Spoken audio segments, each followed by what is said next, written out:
It has been 2 weeks since Quentin Tarantino's Once Upon a Time in Hollywood debuted at #1 at the box office here in the United States of America.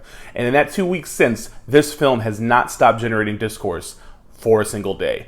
Every day, all discourse. But one piece of that discourse that doesn't seem to be very prevalent is the obvious question. Is this really Quentin Tarantino's best film? And if it's not, what is? Why the need for so much gruesome, graphic violence? Why not let us imagine Because it's so much fun, Chan! Welcome back to the channel, everybody. Thanks for watching. Obviously, this is a bit of a follow-up to the Once Upon a Time in Hollywood review I did a couple weeks ago. If you have seen that video already, you know that I was a little bit on the fence still about the movie. I really liked it, but I wasn't concrete in my feelings and opinions about it. I said I wanted to see it again, and I did. And I also revisited a few other Quentin Tarantino movies because, honestly, after I finished my Bond rewatch project, literally every day since this movie has come out, it has been on my mind. I've been thinking about it, talking to somebody about it, as other people I know have seen it, and reading every fucking review I can find, every little piece of Twitter thread, discourse, everything. I'm obsessed with the movie. More to the point, it made me realize how obsessed I am with Tarantino's work and with revisiting his past works in relation to the new film, kind of using it as a prism to look back at his other stuff. I did not rewatch every single Quentin Tarantino film. About this time last year, I rewatched all the films, and I didn't want to rewatch all of them again, especially considering that I'd already rewatched Hateful Eight earlier in the year, and I rewatched it again. Anyway, just the ones that Once Upon a Time in Hollywood made me think about as sort of companion pieces and seeing little tethers and through lines throughout his work. And now that I've rewatched most of those, and I still have sort of the same opinions about the films I didn't feel like rewatching, I sort of think that maybe it's time for me to talk about whether or not this is Quentin Tarantino's best movie, and what really is Quentin Tarantino's best movie, and why. So, first off, I'm going to talk about the movies that are not Quentin Tarantino's best movie. First off, is Reservoir Dogs Quentin Tarantino's best movie? It is not. I like Reservoir Dogs. I think it's a pretty strong movie. It's a fantastic debut. It's hugely influential on 90s independent film culture, and just tons of other movies that ripped it off very badly. But it's not his best movie. It's just not. It's got good performances, it's got some iconic moments, the music's great, a lot of good things about it, but there's just too much about it that it shows promise, and it shows that this person is going to evolve into a better director over time. And it's a very impressive film. I'm not going to deny that, but it's just not his best. It's arguably my least favorite Quentin Tarantino movie. It's the one I am never thinking about rewatching. Every now and then I'll rewatch it randomly and enjoy it, but I'm never God, I really got to go back and watch that. I'm, generally speaking, good. What about one of his newer films? Is Django Unchained, for instance, Quentin Tarantino's best film? No, actually. It's weird to me that he won Best Original Screenplay for this movie, because it's arguably his worst script. It's his most messy, unstructured, just indulgent screenplay ever. Far more than Once Upon a Time in Hollywood, as far as I'm concerned. And as much as I like the movie, and as much as I love Django, I love the ideas, and the visuals, and the feel, and the tone, as a movie, it's just not his best. The editing's not there, the writing's not quite there. I think there are some major things that could have been done to make it a much better movie, and he didn't do those things.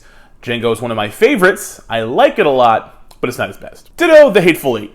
I happen to be someone who really, really likes The Hateful Eight. But is The Hateful Eight Quentin Tarantino's best movie? It's just not. First of all, it's entirely too long. Second of all, it's entirely too long. One of the things we always talk about with late period Tarantino is how working with editor Fred Raskin is so much different than working with Sally Menke. And obviously that if Sally Menke was still alive editing Quentin's movies, they would be in some way considerably better. And generally speaking, that's because people consider Sally to be a much better editor than Fred Raskin is. I think she was more experienced, and also she's just really, really talented, really good at her job. But I don't think it's solely her skills as an editor in terms of her sense of timing and how she can beat a scene out and stuff like that. They had a very different relationship, her and Quentin. And I think that the key piece of that is that she was someone who was able to tell Quentin Tarantino, this is too much. She was able to look at this guy, and he would listen and go, yeah, you're right. It might take months in the editing room of arguing back and forth, but eventually he really trusted her instincts enough to where he would back off of his own indulgences. And when you watch all the movies that Fred Raskin has edited, there's so many moments that I feel like anyone else would have gone, hey, why is this scene happening twice? Like in Django, there's so much doubling and not for useful symbolic purposes. Or in Hateful Eight, there's just so much luxuriating in certain things that are unnecessary and don't actually serve to build suspense. They just make the movie longer. And I think the big part of that is that if he was in this editing room with Fred Raskin on these movies, at the time Raskin hadn't edited that many other big films, I can totally see Quentin looking at this guy and being like, what the fuck do you know? You edited Fast Five. You edited my face. And that's how we end up with these movies. Because the difference in length in his films is not that drastic. We only started talking about how long his films felt more recently. If you watch, say, Jackie Brown or Pulp Fiction or Inglourious Bastards, all of those movies are like 2.5-ish hours. They're all pretty long. Django Unchained, Hateful Eight, these movies are like only marginally longer than the other movies. It's like a 10 or 15, maybe 20-minute difference. The issue is that that extra 10 or 15 minutes, coupled with the way the rest of the picture is edited, makes the movie feel an hour longer. I didn't notice this until I watched Inglourious Bastards and Django back-to-back last week and realized, oh my god, these movies are not that different in length, but Django felt like I was watching a 10-hour miniseries. And Inglourious Bastards felt relatively brisk by comparison. All the moments in that movie that feel long, feel long for like narrative reasons. Like, you're sitting in a room with Hans Landa and you're uncomfortable, and like that builds suspense and it's exciting. Moments in Django that feel long because someone just didn't want to cut out some of the flowery dialogue. While we're on the subject of editing, I also have to talk about Kill Bill. Kill Bill Volume 1 and Kill Bill Volume 2 are not Quentin Tarantino's best movie because of the fact that they were split in two. I know this is one of the arguments that Quentin says that it's one movie and everyone else feels like it's two separate, distinct movies, but it was clearly conceived as one movie initially and then turned into two movies for marketing reasons. Like, literally because the Weinsteins didn't want to release a movie that was this fucking long and big and it would be problematic to make money on, right? So you split it into two movies, you make way more money, everyone's happy. But we've never really gotten the whole bloody affair. We've never really gotten a version of Kill Bill that could be both movies truncated into like a 3-hour plus runtime, not like a 4 or 4.5 hour plus runtime. Like something like, I don't know, reasonably like 3:15, 3.5, I don't know. I feel like there could be a version of the movie that omits plenty of stuff from Volume 1 and plenty of stuff from Volume 2, but together is one cohesive, really epic, really powerful, really exciting movie. And instead, Volume 1 is like this really fun sprint with a lot of cool shit that like kind of ends on a cliffhanger.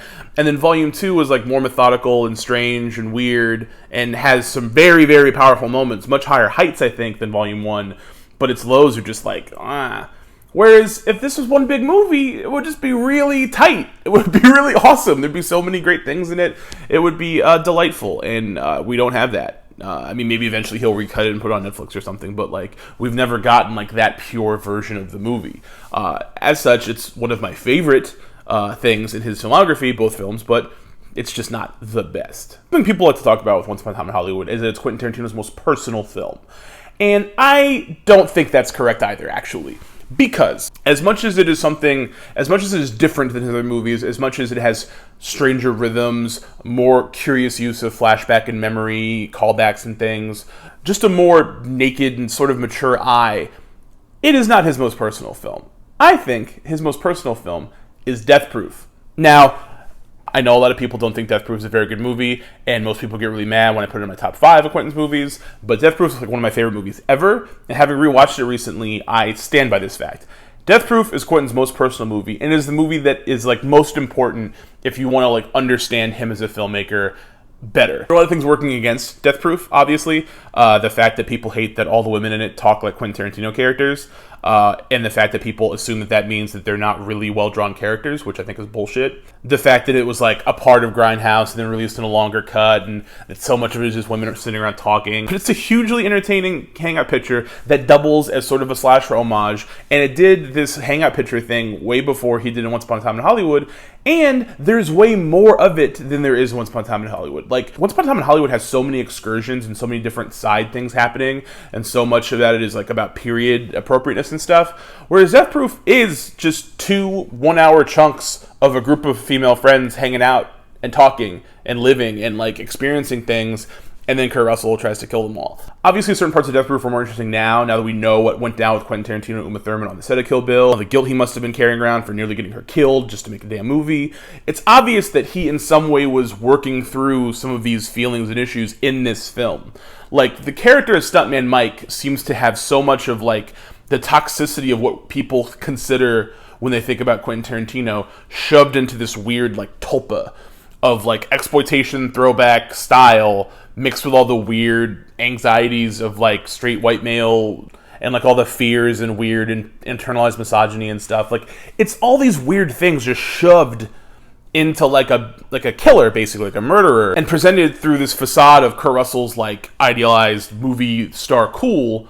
And it's a really fascinating performance for Kurt Russell. It's endlessly entertaining, funny, and scary, and like very sad and kind of pathetic. And it kind of encapsulates all these different things about Quentin and like his obsession with the past, his obsession with ephemera, his weirder relationships with women, the way he sees them, the way he sees himself. There's just so much of this stuff in this movie. Like, I think it's a little bit weird, obviously, to like psychoanalyze someone based on a movie, but if you were gonna psychoanalyze Quentin Tarantino, this is the movie you do it with. And also, it doesn't get enough credit for how strong the writing is. Like, the dialogue can be very, fussed over and cutesy, but the actual dynamics of the characters and the relationships he builds and, like, how honest they feel and seem, there's so many moments in this movie that are just, like, awesome. And maybe I'm biased because I like movies about friendship, and that's why I like Once Upon a Time in Hollywood so much. But, like, Death Proof did it before, and it did it, like, kind of better. And it did it with, like, a bunch of women, a bunch of very talented young women, and, like, in a simulacrum of an exploitation movie, having their own little, like, fun indie movie about, like, relationships and stuff. Like, I don't know. I fucking think it's really cool. I don't know why more people don't like Death Proof. I honestly just believe they had one bad viewing of it and never gave it another chance, and I rewatch it, like, once, twice a year. But is it his best movie? No. That leaves us only a handful of films left to discuss. The obvious answer is Pulp Fiction Quentin Tarantino's best movie. Also no. I know this is kind of hard for some people to swallow. I think Pulp Fiction is Quentin Tarantino's most iconic movie. I think it's Quentin Tarantino's most inventive movie. I think it's Quentin Tarantino's most... I don't want to say original because that sounds like I'm like being ironic or something, given like the way he constructs his films, but Pulp Fiction is like a really unique and special movie. Everything about it is really cool. It's awesome, obviously. The performances are great. Its use of music, it's a transformative movie for 90s cinema. You know what I mean? Like, it's one of these movies that you, like, it's easy to, like, think it's overrated because of how many people like it, but everyone likes it for a fucking reason, dude. Like, it's a unique and interesting movie, and he hasn't really made anything else like it since, and it's held up for a reason. But I don't think it's, like, his best, because I don't think it's deep enough. I think he has other films that have deeper, more like gut feeling sort of connections, and Pulp Fiction doesn't have that, and that's okay. I mean, it has a lot of really powerful moments and a lot of cool stuff, but none of the things, to me anyway, are quite as like soul nourishing. Like, that's my thing about Pulp Fiction. Like, so much of it is about artifice and coolness, and in some ways that's kind of the film's handicap. So that's my feeling. Then, of course, there's Inglourious Basterds, which is undisputably a masterpiece. So much so that Quentin ended the movie with the fucking main character saying, "I think this just might be my masterpiece." Okay? So, but is it his best? Inglourious Basterds is a movie that every time I watch it, I like it a little bit more. Every time. And I've watched it several times since it came out. I saw it in theaters opening weekend, and then I've revisited it plenty of times. I like that there's not like weird extra cuts of the movie. There's just this one version, because there's nothing wrong with it, and it's just perfect. I literally can't think of anything about Inglourious Basterds I would personally change. Obviously, I have a bit of a weird relationship with the movie because I read the screenplay like a while before it came out, like before it started shooting, even before it was fully casted. So there's a version that exists in my head from when I read it for the first time where I was filling in all the actors myself. In that version, I read all of Hans Landa's dialogue as Arnold Schwarzenegger because there was a rumor that he might end up in the movie. And I also read everything involving the Bear Jew as Adam Sandler. So like, that's just like a thing. If you ever catch me like a party somewhere, I'll do my Adam Sandler as Donnie Donowitz bit, but I'm not going to do it here on YouTube. It's just really embarrassing. But the finished product is incredible. I remember one time when I was younger seeing that Quentin Tarantino said he likes to sequence his movies almost like albums. The idea that each individual scene is something you can consume on its own, like a song or like a suite of songs, and you can just throw it on in the background while you're cleaning the house. And when I was younger, I used to actually do that. Like, that's how I felt about Pulp Fiction. Sometimes I would just want to throw on, the Jackrabbit Slim scene, or like with Reservoir Dogs, I would just want to watch Michael Madsen about to fuck this dude's ear up, That's just kind of how I consumed his films very often. But to me, Inglourious Basterds is so cool because it really is just a couple of like really big scenes and sequences laid end to end, and together they form this really beautiful tapestry. And each big set piece chapter works really well on its own. Like, it's its own self-sustaining thing. And like, that's how drama's supposed to be. Like, every scene is the film in miniature, But with this one, it's really impressive. I feel like it's him at the height of his powers as a writer, as a director. It's the last film he made with Sally. It's incredible. Everything about Inglourious Basterds just works. And watching it in 2019 makes it even better, dude. Like, there is nothing more satisfying than watching Brad Pitt talk about how much he wants to kill Nazis, and the fact that he doesn't equivocate about it, the fact that he doesn't say the Nazis is an overused term, or any of that bullshit. Like, I firmly believe that if Quentin Tarantino wanted to, he could make a movie about, he could make a sequel to this set in modern day where all the Rangers just murdering fucking neo-Nazis, and like everyone would love it. Maybe not everyone, maybe not neo-Nazis. But as good as that final act is, as powerful as the image of Shoshana's like projected ghost over the burning auditorium is, as great as all that stuff is, it doesn't quite hit me on like a real gut level. Like, me as a person, I'm very impressed by it. I think it's like this monolith in his filmography, and I love it to death. But I don't feel like this connection to it. You know what I mean? I'm not like, it doesn't hit me where I live, and I don't know if that's just because like, I don't know, it doesn't quite do it. But what about Jackie Brown? Anyone that knows me knows that I've been saying Jackie Brown is my favorite Quentin Tarantino movie for years, and I do think it's his best, and I just want to confirm it now. I rewatched Jackie Brown last week. I watched The Hateful Eight, and then I watched Jackie Brown. And I still love this movie. It is still so perfect. It is so different from Pulp Fiction. It is so different from all of his films. And I know that most people say that the reason that Jackie Brown is so different is because it's Quentin Tarantino's only adaptation. And that's fair. It is the only film he has that is like explicitly adapting a book.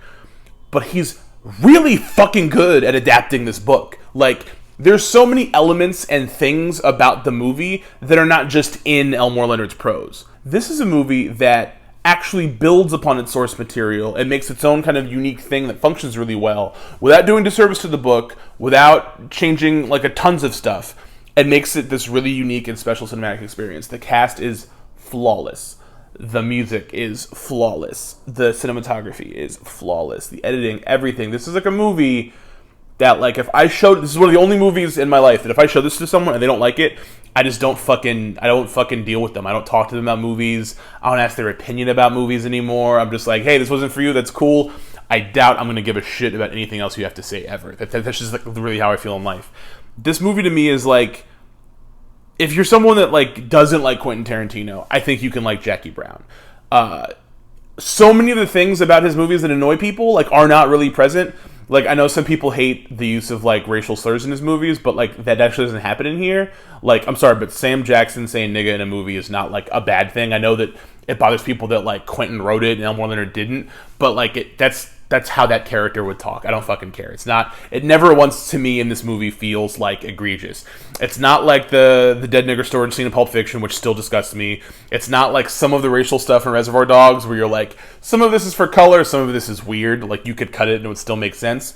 To me, Jackie Brown is just, like, logical. Like, it just makes sense. I get why some people don't like the idea of him, like, reclaiming blaxploitation iconography, but fuck it, he did it better than anyone else who was trying to do it around the same time. So, like, I'm gonna allow it. Jackie Brown gets me where I live because of the relationship between Jackie and Max Cherry. I love noir. I love film noir. I love movies that are kind of doomed. I love movies that are like, we'll show you a bit of a love story, but you know from fucking jump it's not really ever going to end the way you think it's going to end. It's never going to give you what you really want out of it. And I love how this movie makes you feel this connection between these two people, these two sort of like washed up people whose like lives pass them by, have this one really cool moment of triumph, one little moment of triumph in this weird little strange heist. And you know they're not going to get the happily ever after together that maybe the audience might expect, because that would be dishonest. That's not where that story goes. But the little moment, the little bittersweet moment at the end between them is so good. And it gets me every single time I watch it. It's just so powerful. And it works so good. It's such a sincere, sweet thing in a movie by a guy that people don't think of as, like, having human emotions, I guess. Like, people talk about his films like he's, like, this fucking, like, monster. And, like, that moment to me is so good. And so raw, and so just, it's fantastic. It's really good. And, I mean, to me, that's why I think Jackie Brown is Quentin Tarantino's best movie. It's like his finest moment, man. Like, he never recreated this ever. Everything else he did, if he got better on a technical level, better on a writing level, better on, like, just a pure, like, idea level, but that actual emotional level, he never really matched it. Until parts of Once Upon a Time in Hollywood. There are parts of Once Upon a Time in Hollywood, specifically in the relationship between Rick and Cliff, that I felt close to the feelings I got in Jackie Brown. But not quite. no cigar. So what does it make Once Upon a Time in Hollywood? It's not Quentin Tarantino's best movie. It's not my favorite of his movies. But it feels like one that I'm going to feel differently on over the coming years. Like I'm excited that even if his career is going to end soon, even if this guy's going to like stop making movies or make like one awkward Star Trek movie and dip, I'm excited to know that this is one of the last ones he chose to make, and then I'm going to keep revisiting it, and I'm going to keep finding new things I like about it, maybe other things I don't like about it.